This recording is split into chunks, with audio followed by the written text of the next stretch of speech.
Hi, I'm Gary from EBC. Today we're going to talk about fitting brake pads and brake discs to a BMW R1250 GS. We're going to start with caliper removal.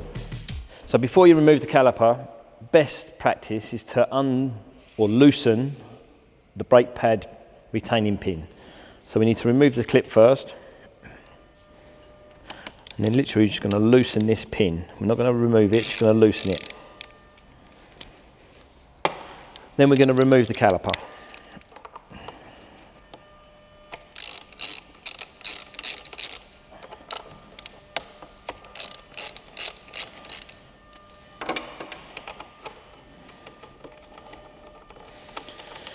Now when you remove a caliper that has got a worn disc, it's really common that the disc has a ridge on the end.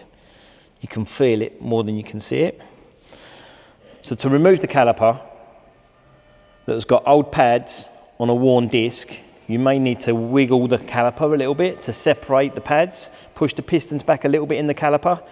That way the caliper comes off a lot easier. So now I'm going to remove the brake pad retaining pin. So I'm pushing on the brake pad pin spring and removing the retaining pin. Then I can remove the spring, and then the pads simply slide out.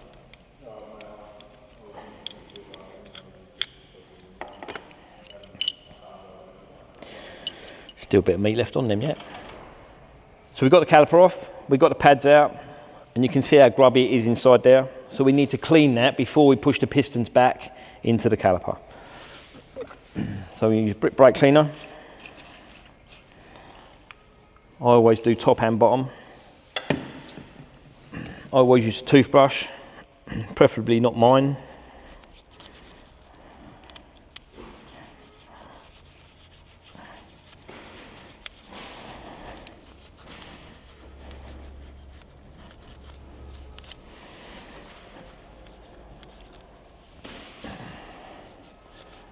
Okay, so we've got the caliper off, we've removed the pads, we've given the caliper a bit of a clean inside. So before we push these pistons back, we need to remove the reservoir cap so that it's easier to push the pistons back into the caliper. And if there's any excess fluid, it will come out the master cylinder.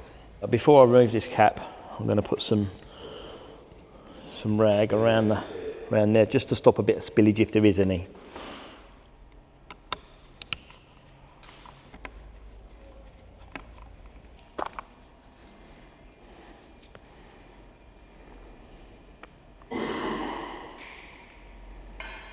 Okay, so now we're going to push the pistons back into the caliper. Make sure they're clean.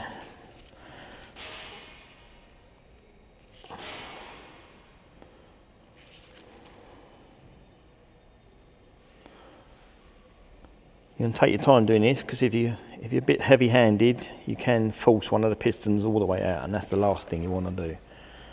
So pistons all the way back as far as they go.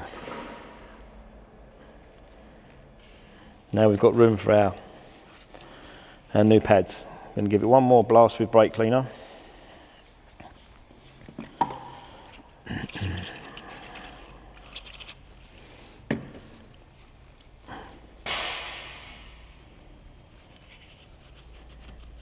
So if you are ever fitting new pads to an old disc or a part worn disc, maybe not quite as worn as this,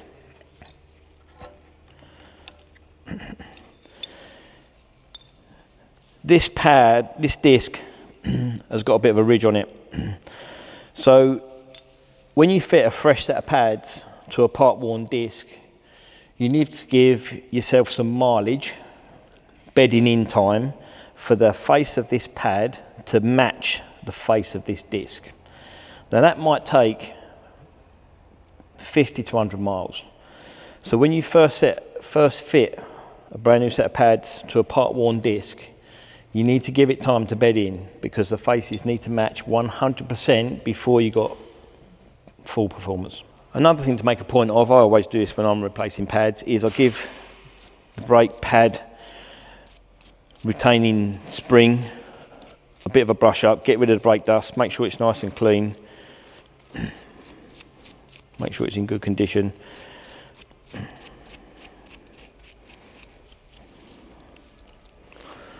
I also do the same on the brake pad retaining pin. You can see there where the pad's been sitting. Sometimes that wears, so sometimes there is a need to replace the retaining pin. So now we can fit the new pads in from the top. This can be a little bit fiddly. Spring clip round the right way. It's really easy to get that round the wrong way.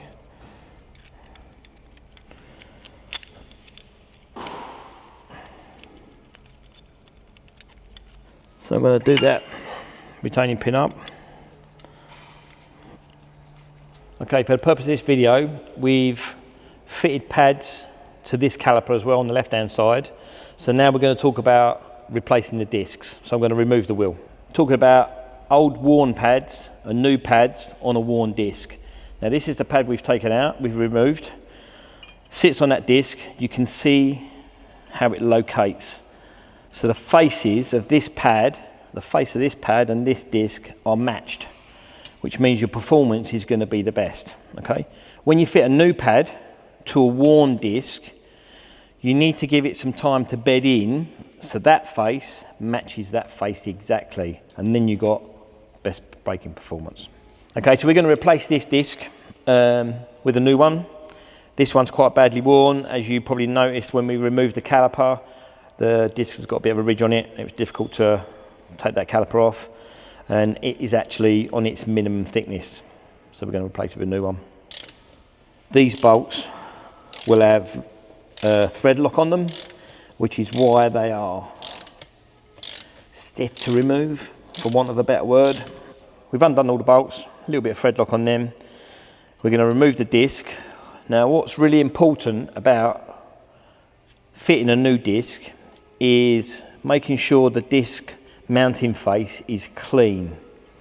If you've had the wheels painted, that paint should not be on this face. It needs to be bare aluminium so the disc fits flat. Okay, so we've got the new disc on there in situ. I've just literally done these finger tight, the disc bolts. And now I'm going to wind these in, and I'm just going to nip them up before I torque them up to the recommended factory torque setting, as in my BMW handbook.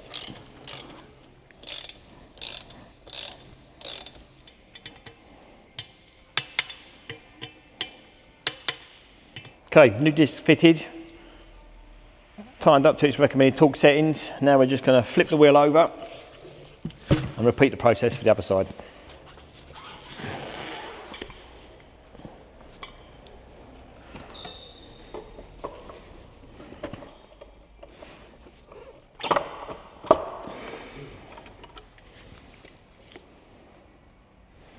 Okay, so now we've got the wheel in place, and this is a good opportunity while the wheel is spinning freely to clean off our disc with some brake cleaner, just to get any engineering residue that's been left on the disc. That's it. Now you know your disc is clean. Okay, so now I'm going to reinstall the caliper. New pads, fresh disc. Pads were pushed all the way back. They should go on there nice and easy.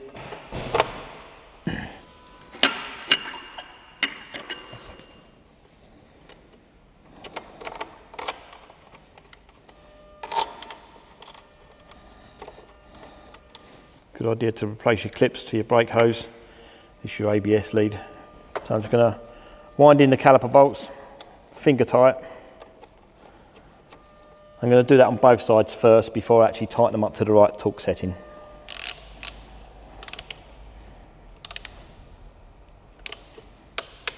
So now the calipers are tightened up, wheels tightened up, we're just going to nip up our pad retaining pins and replace the clips.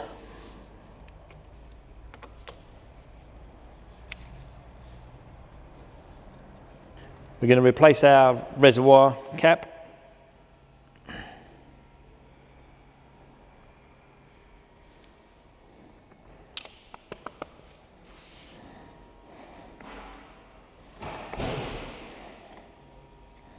So we've got the reservoir cap back on. The pads are not touching the disc, so now I'm going to give the lever a few pumps until you feel pressure back in the system. There we go. Bit of pressure there now. So before we go for a test ride, make sure that front wheel's spinning freely. Yep, squeeze that lever, make sure the brake's working.